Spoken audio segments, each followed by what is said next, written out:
just go out on a Sunday afternoon and spend the day in a wildflower meadow. So my job is really difficult and challenging. Nature is marvelous, nature is beautiful, and nature is good. Insects aren't the only wonderful part of God's creation, though.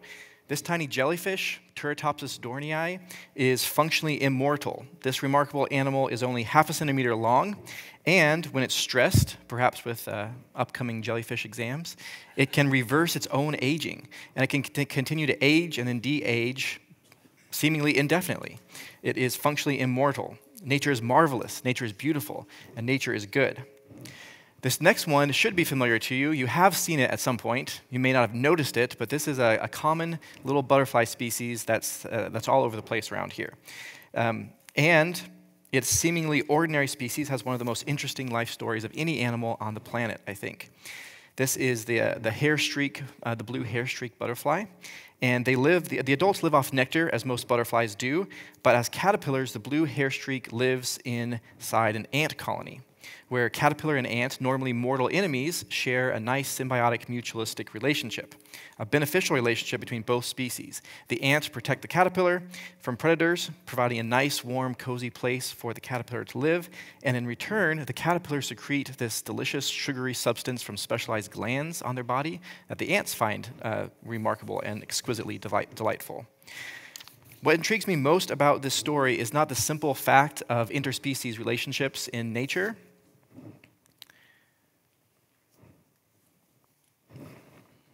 There it is.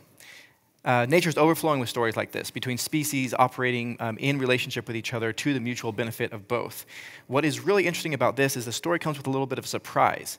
With its delicate wings, the adult butterfly can't actually go into the ant colony to lay its eggs, and the caterpillar's tiny little legs and hefty nature make it also basically immobile. So the caterpillar must attract the attention of nearby ants, convince the ants that it's not food, and then persuade the ants to take it back to the colony intact. It accomplishes this remarkable feat by screaming into the darkness for help. Or, to put it less melodramatically, the caterpillars use unique stridulatory organs on their heads to make the sound of a caterpillar talking. The sound, coupled with a pheromone that mimics the smell of an ant, brings the worker ants rushing to the aid of the caterpillar. And when they arrive, they investigate the strange, out-of-place ant larva by smelling it with their antennae and talking to it using special stridulatory organs of their own. So the ant and the communicator and the caterpillar talk to each other. And the conversation sounds like this. That is so cool. So that's a caterpillar and an ant talking to each other. Once more. You have a really, really tiny microphone to pick this up. I love this. There's a whole marvelous world right under our feet full of relationships, of complex interactions, where everybody's helping each other and cooperating and sharing. Nature is marvelous, nature is beautiful, and nature is good. However, there is more to the story of the hair streak butterfly and the ant. There are many species of hair streaks that form relationships with ants. Not all of them are beneficial. Some have turned deceitful and parasitic. One species makes the calls to attract the ants and enjoys a free ride down to the safety of the nest, just like the others. But once inside, the caterpillar never reciprocates. It never gives that sugary substance back to its ant hosts. Instead, they secrete a different pheromone that mimics the smell of a queen ant larva, and this results in exquisite special treatment as the ants bestow bountiful gifts on their selfish parasite. If the colony is ever in danger, perhaps invaded by another ant colony, the pheromone is so powerful that the ants will preferentially save the caterpillar while all their own larvae are being brutally murdered inside their own nest. Nature is horrifying, and nature is ugly, and nature is broken. Some jellyfish are miraculously immortal. Others cause great suffering to their victims. The scientific name for this jellyfish, Mallow maxima, means the great bad. It's also known as the doom jelly because if you are stung, the venom, extremely painful on its own, also causes a chemical cascade in your brain that elicits the feeling of imminent doom, a deep, unshakable dread. You feel like something terrible is about to happen, and this feeling can persist for months. Nature is horrifying, nature is ugly, and nature is broken. But surely my happy little flies are pure and peaceful. Nope, these flies are parasitoids. They lay eggs on or inside the bodies of other insects, like these poor leaf-footed bugs and green stink bugs. You can see the little eggs, the white spherical eggs on them. Some are even equipped with piercers and inject their eggs directly into the abdomen of their host, where the larvae then consume them from the inside out. Nature is horrifying, nature is ugly, and nature is broken. Charles Darwin famously recognized these negative aesthetics in nature when he wrote that I cannot persuade myself that a beneficent and omnipotent God would have designedly created the ichneumonidae, parasitoid wasps, with the express intention of them living and feeding within the bodies of caterpillars. How might we as Christians respond to Darwin if he were alive today? What do we do with the wonder and the horror of nature? This morning, I want to explore the beautiful and the fallen in nature, with special attention to the small, the parasites and the insects. Are they important? Are they good? Are they worth studying? Are they valuable in some way? Or are they just wicked and evil and we should destroy them all? What do we do with the wonder and the horror that we see in nature? And what can these creatures tell us about the character or purposes of their creator? I will attempt to answer these questions indirectly by focusing on beauty. If I can convince you that these tiny insects are beautiful, their goodness and value and our obligation to them become immediately apparent. So my proposal is this: Christians have a duty to know and care for these tiny creatures because they are beautiful. By framing the problem this way, I hope to offer a meaningful environmental ethic that is grounded in the character and purposes of our Creator and inspires motivated moral action. This topic always raises more questions than I can answer. It's very complicated, so I just want to pique your curiosity. I invite you to critique these ideas, and I hope for some good conversations with you in the future. My proposal hinges on our definition of beauty, a highly complex topic I cannot easily solve here. However, virtually everyone agrees that nature is beautiful, whatever that means. Beautiful is commonly used in reference to an enormous array of aesthetic objects in nature. Beauty waterfalls are beautiful, starry skies are beautiful, tigers are beautiful, the resplendent quetzal is beautiful. Creation fills us with wonder, excitement, and joy. However, the various aesthetics in nature also elicit different emotions with us, like when we see this creepy whip scorpion up close and personal. When we see this ugly babirusa, a pig with tusks growing up through its snout and into its brain. Something seems wrong with these when we see decay, and we see disease, and we see death, and we see predation. I am a taxonomist by nature and training, so when I see this diverse array of aesthetic objects, I feel that the term beauty is inadequate to encompass this whole array of aesthetics. So instead, I would like to propose 5 potential subcategories of natural aesthetics, 3 positive and 2 negative. The beautiful, with a capital B, the sublime, the attractive, the grotesque, and the despicable. The aesthetics present in each broad category provoke unique emotional responses. We feel something different when we see the Milky Way than when we see a mother fox playing with her pups. These different kinds of beauty can reveal different truths about their creator, and they obligate us to respond to them in different ways. I begin this approach, which I am calling Trinitarian ecology, not with science or theories of aesthetics, but rather theology. The God I believe in is unlike other potential creator gods. One can imagine all sorts of powerful beings who could potentially create a world like our own, not all of them omnipotent and not all of them omnibenevolent. My God is the one true God, a God who is by nature deeply relational. The Trinity, Father, Son, and Holy Spirit, indivisible in essence, yet united in persons.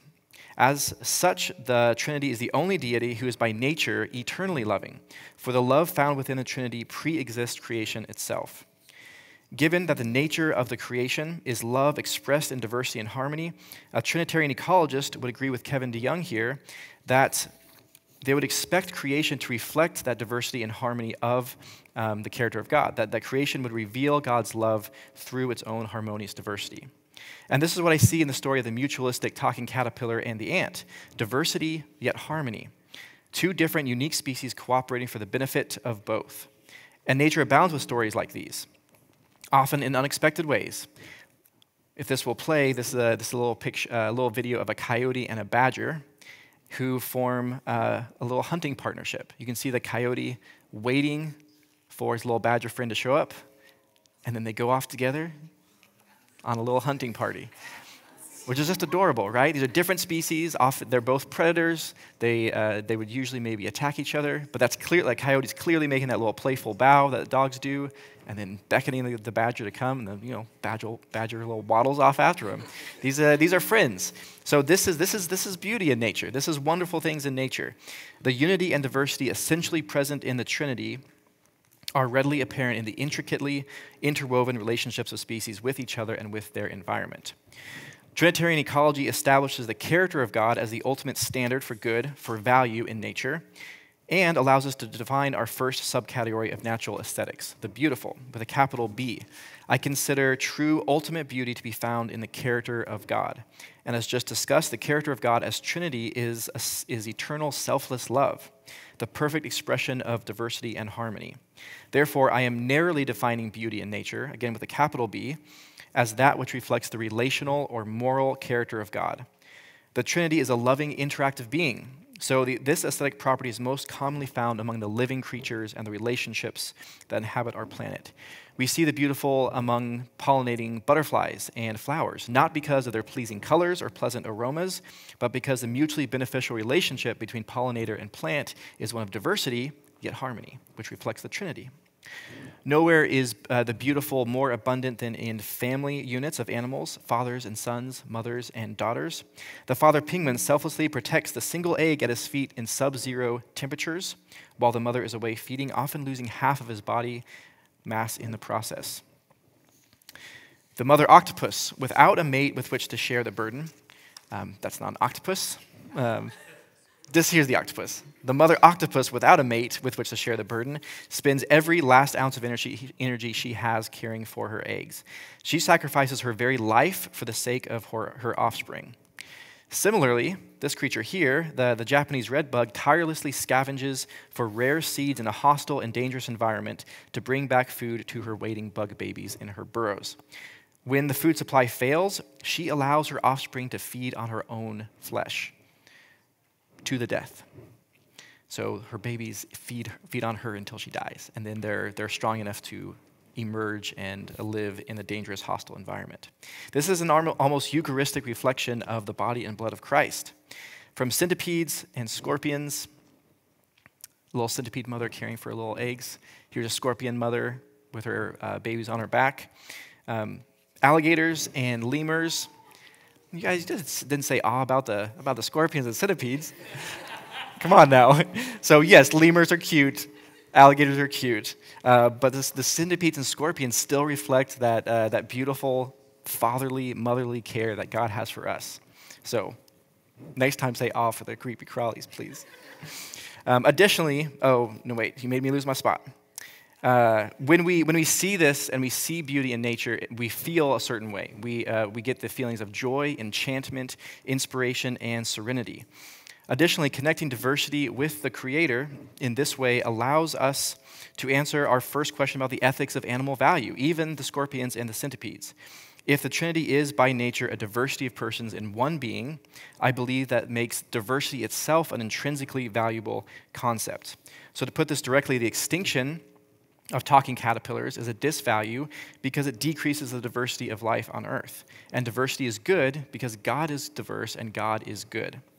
In the case of the hair-streaked butterfly, a further disvalue would occur if it went extinct because the butterfly, along with his ant friends, in a mutualistic relationship at least, they reflect the harmony of the Trinity as well as the diversity. Our duty to the beautiful is to protect it, to enjoy it, increase it whenever possible. Practically speaking, this concept can motivate us to preserve life and diversity as values in themselves, to protect pollinators like this bee, and to prevent the spread of invasive species that disrupt the harmony of ecosystems. Animals and the ecosystems they inhabit are worth studying and worth preserving because they reflect the character of their creator. Non-living parts of nature are also routinely considered beautiful. Oftentimes, the most sacred, even transcendent experiences humans have in nature occur when meditating on the overwhelming majesty of the Swiss Alps, the vastness of the Grand Canyon, or the glory of the aurora borealis. In the 19th century, Landscape paintings were often split into two categories: the picturesque, which presented nature as cheerfully colorful, uncluttered, and the sublime, which focused on, skipped ahead quite a bit. Show you some good pictures of the sublime.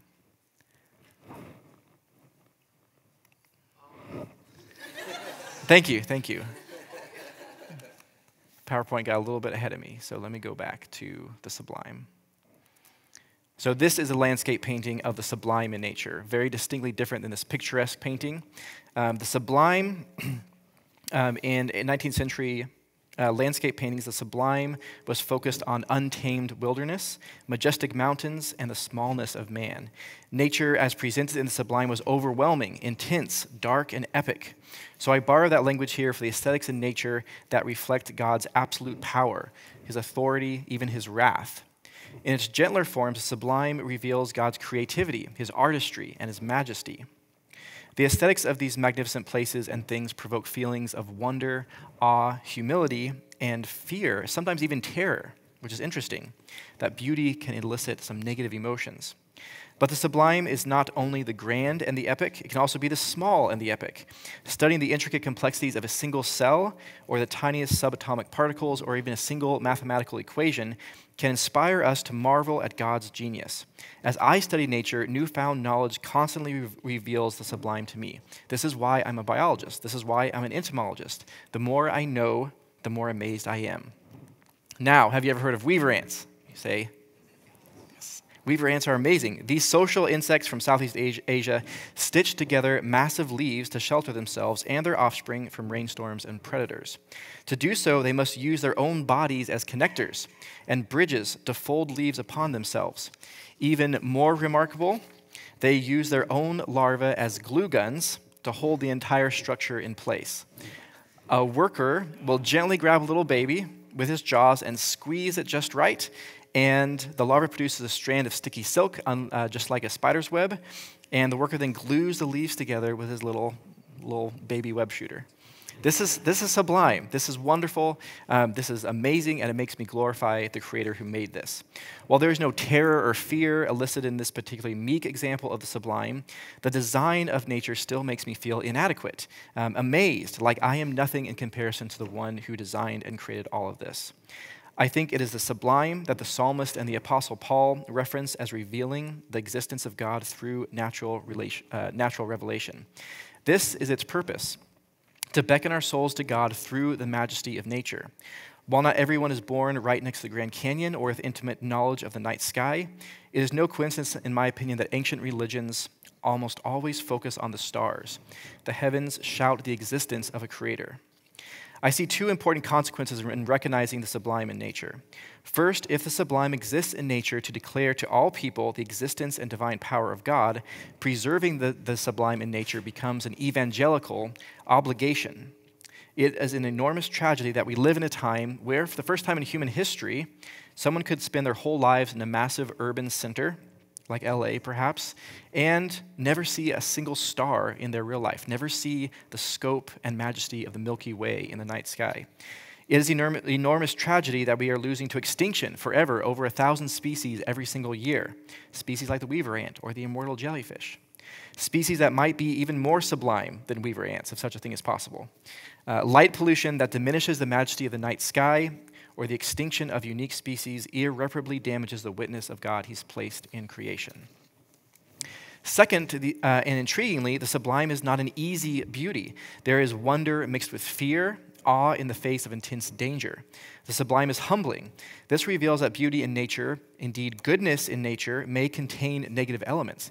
It may elicit negative emotions and may require deeper, more intentional study to understand. We have an obligation to preserve the sublime in nature as a testimony to God's existence. Learning about the sublime, like these enormous termite mounds in the Australian outback that have their own internally created air conditioning, can motivate us to support national and state parks, to reduce light pollution when possible, and to fund basic scientific research into species that we may initially consider unimportant, and yet when known can reveal new aspects of the sublime in nature. Now, the delicate petals of a plumeria blossom There you go. Beautiful flowers, right? Attractive flowers. Or the brilliant colors of a toucan, while often called beautiful, neither reflect the relational character of their creator, as in the beautiful with a capital B, nor his divine power, as in the sublime. They must therefore belong to a different kind of environmental aesthetic, what I'm calling the attractive. Beauty and goodness flow from the same source, the Trinity, and in their ultimate expression are virtually synonymous. However, it is in biological attractiveness that the aesthetic qualities of an object commingle with their perceived goodness in philosophically perilous ways. We often mistake attractiveness for true beauty because both kinds of aesthetics activate the same beauty equals goodness pathways in our minds. The beautiful reveals what is morally good, while the attractive reveals what is biologically good and activates feelings of desire and delight, of safety and satisfaction. This is a functional goodness in nature. So what is biologically good for us about perceiving flowers and birds as attractive? Perhaps it is not the flowers or birds themselves that are good for us, but rather some higher level categories into which the flowers and birds happen to fall. Animals in general, and humans in particular, have a scientifically quantifiable attraction to, meaning we notice and we pay attention, prolonged attention to certain things. Things like symmetry, contrasting colors, and novelty, among many other aesthetic properties. Each of these qualities is useful for some aspect of biological flourishing. Novelty in an environment arouses our curiosity and it demands our attention because it may indicate a potential new predator or food source. Something is different, and that something may be dangerous or it may be delicious. Either way, it's best to investigate.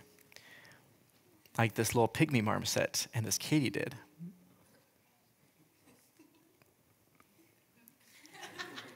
His little face. What is it? Is it food? What is this? This is curiosity. There's something novel in the environment that inspires prolonged attention. This is attractive in nature.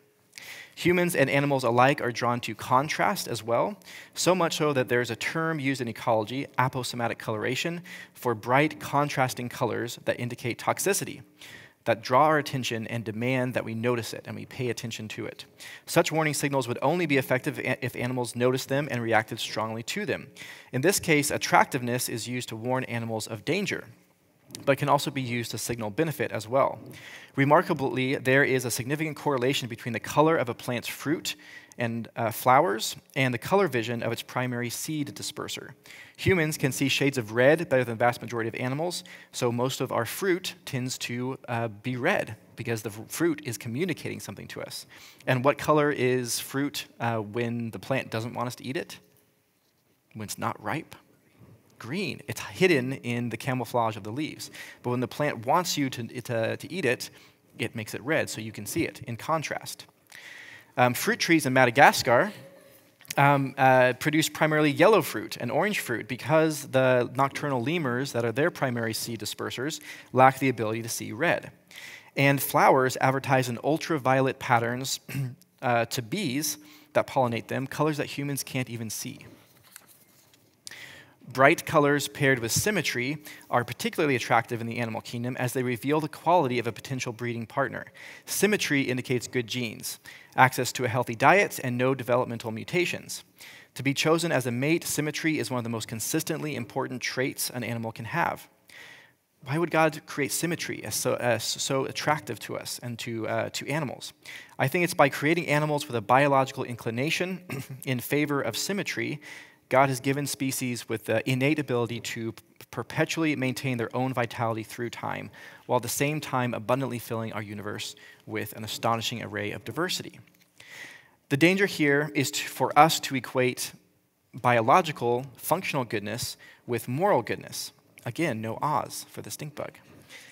A drab, ordinary stink bug is not morally inferior to a blue morpho butterfly, and more importantly, a boring stink bug is no less worthy of our appreciation and protection than are his colorful cousins. Our obligation to the attractive is to appreciate it, but investigate it. We should not protect only the cute and the cuddly. Yeah, much more Oz for the red pandas. We should not protect red pandas simply because they're superficially pleasing, and we want to hold them and love them so much. True beauty can only be revealed with a deep understanding of an animal in its environment, interacting with other living creatures. Animals or ecosystems should not be preserved simply because they are attractive. Similarly, animals or ecosystems should not be destroyed or ignored simply because they are unattractive, or the kind of aesthetic in nature I'm calling the grotesque. So just a warning, there are some grotesque images up ahead. So feel free to avert your gaze if you don't like looking at some gross things. The natural world is filled with grotesque elements, from the long-fingered eye to this bald-faced wakari to the camel spider. There is fungus, rot, decay, and decomposition. These are negative aesthetics in nature that provoke feelings of disgust, horror, anxiety, even revulsion. By taking a lesson from the sublime, we know that goodness in nature may contain negative elements and may elicit negative emotions. And from the attractive in nature, we have learned to move past our initial biological bias and seek understanding of the object in its own context and with its own particular purpose. Sometimes the grotesque is good. Why would a maggot-filled deer carcass be good? Because these maggots are part of an intricate recycling system that transforms the dead back into the living. A marvelous, tremendous diversity of living things at that. We don't notice this good immediately because God has created our disgusted responses to the grotesque in nature to protect us from what is harmful for us biologically. The life forms that thrive in this resurrection cycle are incredibly dangerous when displaced from their natural habitat. So simply imagining feces in your hands or maggots in your mouth provokes an intense physiological response, right? This revulsion does not indicate wickedness or evil in these creatures or processes, but the biological result is beneficial. It's functionally good. We desperately avoid the grotesque. Our obligation to the grotesque and the attractive is the same. We must avoid equating our initial physiological responses to this poor ogre spider, and we must avoid equating that initial physiological response with real value or disvalue. We must be curious, like the pygmy marmoset, and leave our biases behind and again seek deep understanding and appropriate appreciation of these creatures and processes. There may be great beauty, with a capital B, even in the grotesque. Negative aesthetics in nature go well beyond the grotesque, however. Caterpillars cheat on their kindly ant hosts, doomed jellies roam the seas, and parasitoid insects are out there consuming their hosts alive. What you see here is the stomach of a horse infected with botflies, inch-long maggots that cause tremendous pain and suffering to their host. Where do the aesthetics of botflies fit within Trinitarian ecology? These belong to the category despicable, a category which includes things in nature of significant value that are antagonistic to God's character and descend from corrupted beauty. If God is a God of harmony, disharmony is despicable. If God is a God of selfless love, selfish violence is despicable. And just as beauty with a capital B is most often found in the relationships of nature, so too is the despicable. The despicable evokes sorrow in us, even a righteous anger. Further, study does not mute our initial feelings of distaste as it does with the grotesque. Rather, further knowledge of the despicable only confirms a deep disvalue, a shattered relationship in nature. The guinea worm you see here being extracted from somebody's leg is a 3-foot-long roundworm with an aquatic and a terrestrial life stage. A human host is infected when they unknowingly drink from a contaminated pond. And once inside, the guinea worm egg hatches, the larva burrows out of the intestines, and then matures in skin and muscle tissue, where it can be felt and sometimes seen beneath the surface of the skin. Once the female worm finds a mate inside your body and is full of eggs, she will migrate to your lower extremities and secrete a toxic necrotizing protein that melts flesh and creates a heat blister. The human host naturally rushes to water to cool the pain and swelling, and when the worm senses the water, she will burrow out of the blister, unfold her uterus inside out, and release millions of eggs into the pond to then continue the cycle of infection. Knowledge doesn't help undermine this negative aesthetic. So what is our response to the despicable? As image bearers, I believe we ought to rule as God would rule, and sometimes God's wrath demands destruction of the ungodly. One option is to eradicate the despicable. 30 years ago, there were almost 1 million people suffering annually from guinea worm. This was not an uncommon affliction. 100 years ago, you had 35 to 40 million people infected. But in 2013 or so, former President Jimmy Carter, working with local doctors and NGOs, has reduced the number of infections to this year. I think there's only been 3 in 2022, which is remarkable, right? The guinea worm is almost extinct. And I do not lightly advocate for the intentional eradication of an entire species. This is something dangerous to do. But who among us would not rejoice at this outcome? Who says that 1 million guinea worms infecting people is a good part of nature and should be left alone, that we have no obligation to prevent this suffering in nature? Just as importantly, evolutionary creationists and young earth creationists are united in this. We all rejoice when suffering is reduced.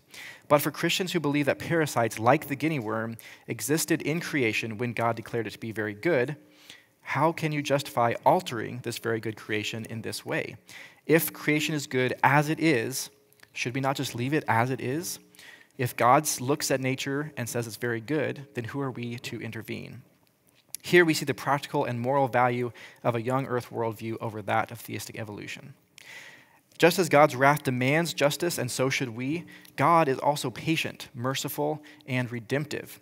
We ought to rule creation with these attributes as well. Isn't redeeming parasites much better than eradicating them, just as God is more interested in redeeming you than destroying you?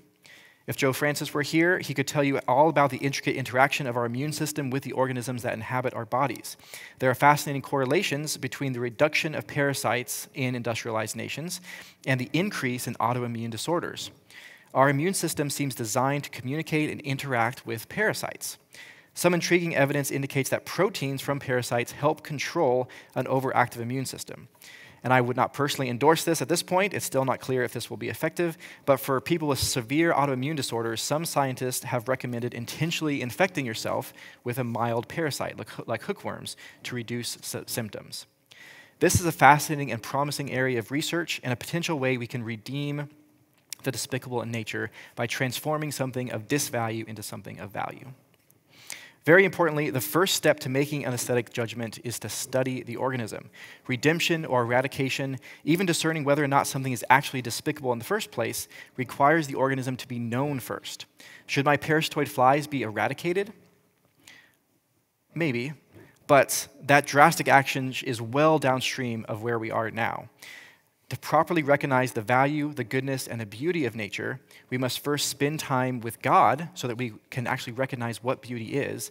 And second, we must spend time with nature to see how, when, and if it reflects the character or purposes of God. So to summarize, so far, I am arguing that Christians should actively seek to preserve the beauty of nature by defining beauty in 5 significant ways. Trinitarian ecology establishes God's character as the absolute standard for goodness and value in nature, and the beautiful, with a capital B in nature, reflects God's moral or relational character, his diversity, love, compassion, tenderness, and faithfulness. It is most evident in social and mutualistic animal species, and we have an obligation to preserve the beautiful in nature because they are intrinsically valuable. The sublime testifies to the existence of an all-powerful, ingenious creator God, and we therefore have an evangelical obligation to study it and to protect it for future generations. The attractive and the grotesque exist to keep us biologically safe, healthy, and happy. We must not rely on our initial superficial aesthetic judgments when discerning the value of animals or ecosystems. Knowledge undermines negative aesthetics, except with the despicable. The despicable in nature includes severe examples of negative aesthetics that are antagonistic to God's character and are the result of corrupted relationships, of corrupted beauty. Before making an aesthetic judgment in eradication, however, we must study the animals and the relationships around them and seek redemption whenever possible. Now, finally, now that we all agree that centipedes and scorpions are beautiful, and we should care for them, even the tiny things in nature, I want to explore in what way we ought to do this. There are 3 terms I think are helpful here: adoption, sacrifice, and sanctification. As previously mentioned, as the image of God on earth, humans are called to rule as God would rule. In the past, this dominion mandate has been twisted in interpretation to mean that humans have a right to use nature for whatever we want, whenever we want. But this is not how God rules. God is a just and loving and caring creator who seeks to adopt us into the loving relationship of the Trinity. Not for his own good, but for ours. He takes inferior beings and elevates them into sons and daughters. The language of adoption is enormously important in the New Testament. Intrinsic to the nature of God is a desire to love, so much so that he created something out of nothing just for him to love. If we are made in his image, should we not also strive to love in this way? Importantly, adoption begins with brokenness. Something is not the way it should be, and adoption is the correct response. Adoption means welcoming a new family member, inviting them into a meaningful long-term relationship, and by doing so, transforming their nature, the nature of the adoptee, to be more like the nature of the adopter. God adopts us into his family in this way, so too, I would suggest we should adopt creation. The best example of this working well, with animals specifically, is the most wonderful creature on the planet. Guess what it's going to be? A golden retriever, of course. Humans adopted wolves. You thought it was going to be another centipede. Nope. I like dogs too. Humans adopted wolves. We welcomed them into our families, and by association with us, they have been transformed from violent predators to faithful and gentle protectors. Their diversity has increased. The harmony between us and them has increased. They reflect the character of God more deeply. This is beautiful adoption in practice. Tightly coupled with adoption is the concept of sacrifice. To adopt, one must sacrifice their own needs and desires for the sake of someone or something else. The ultimate expression of this is our adoption by God, made possible through the sacrificial death of Christ. So in what way should we preserve the beauty in nature? Sacrificially. For that is how God loves us, and we are called to love as he loved us. Should you give up convenience, money, and time to save the talking caterpillar or the immortal jellyfish? Yes. Of course, these are complex issues, but I want to emphasize that the principle that Christians should be operating under with respect to caring for creation is not how is it economically feasible. We should do the right thing because it is the right thing, not because it will save us money. Sacrifice can take numerous forms, so I only want to highlight one brief example that I've been personally convicted to sacrifice in my own life as I've thought about these things, specifically insects. I can't really adopt an ant into my home and transform the nature the same way we have done with dogs. I tried that when I was a kid, and my mom said, no, don't have ants in the house. But one significant component of adoption does translate to the insect world, and that is simply providing them a home, a safe home filled with abundant resources. Growing up in New Mexico, I remember my dad constantly reminding us about our water usage in the shower, even washing our hands. You guys know about this too. Yet we had a grass lawn that we would regularly water. This is not unusual at all. The grass lawn is the largest irrigated crop in the United States, covering over 3 times the surface area that corn covers. The way we spend our money, time, and energy reveal what we value, and I want to value what God values. Is there any way we can investigate Trinitarian ecology and see the difference between a uniform monoculture grass, an attractive element in nature, and a meadow? The meadow is diverse. This is a single species. Which one does the Trinity value more? I think it's the diverse one. And I felt convicted by this, so last year I transformed part of my backyard into a wildlife meadow. So I don't have to mow it anymore, which is nice. But now there's all kinds of wildflowers and insects all over my backyard. And now I can slay those phasian parasitoid flies in my own backyard. My sons can see the amazing beauty in nature, the mutualism between ant and scaly bug, and they can be inspired to glorify God by observing the jumping spiders, harlequin moths, and leafhoppers that now have a home right next to us. And these little bugs, the dog gives us something back, right? The golden retriever is loyal, and we benefit from them. These insects know not that I exist at all. And that is almost more a reflection of how God adopts us than the dog-human relationship. But I just transformed part of my lawn. Why not the whole thing? Am I just lazy and wicked? If it's the right thing to do, shouldn't I just go all the way? And even if I did, my neighbors didn't. Am I making any difference at all on my own? The problems of caring for nature, of extinction and biodiversity loss are too big, and they seem hopeless. Caring for creation is hopeless. I think sanctification provides a way out through this dilemma. Sanctification is a lifelong process of aligning our hearts to the will of God through the power of the Holy Spirit so that we begin to think, feel, and behave more like Christ. And this is an ongoing choice. It's not a one-time event. We make this ongoing choice to take up our cross daily and follow God. It would be unfair for me to demand that you, now a Christian, must never sin again. No more lying, impure thoughts, envy, or malice, ever. Yet it is fair to expect you, out of love and devotion for your Lord, to practice living a virtuous life and to get better at doing so through perseverance, discipline, and the work of the Holy Spirit. I want to practice being more patient with my kids, kinder to my wife, more generous with time and money, and more conscientious about how my actions affect creation. The goal isn't to save nature by myself. New creation is coming, not by our hand, but by God's. Rather, my goal is to transform myself into the likeness of Christ through caring for my little bit of creation.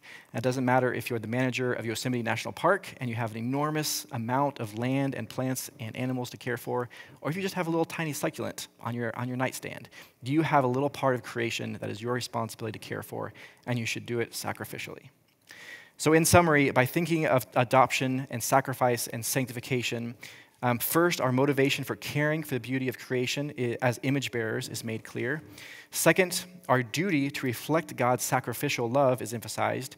And third, the lifelong process of doing so personalizes our responsibility while also correctly orienting our ultimate hope for success away from us and toward the transforming grace of God. Thank you.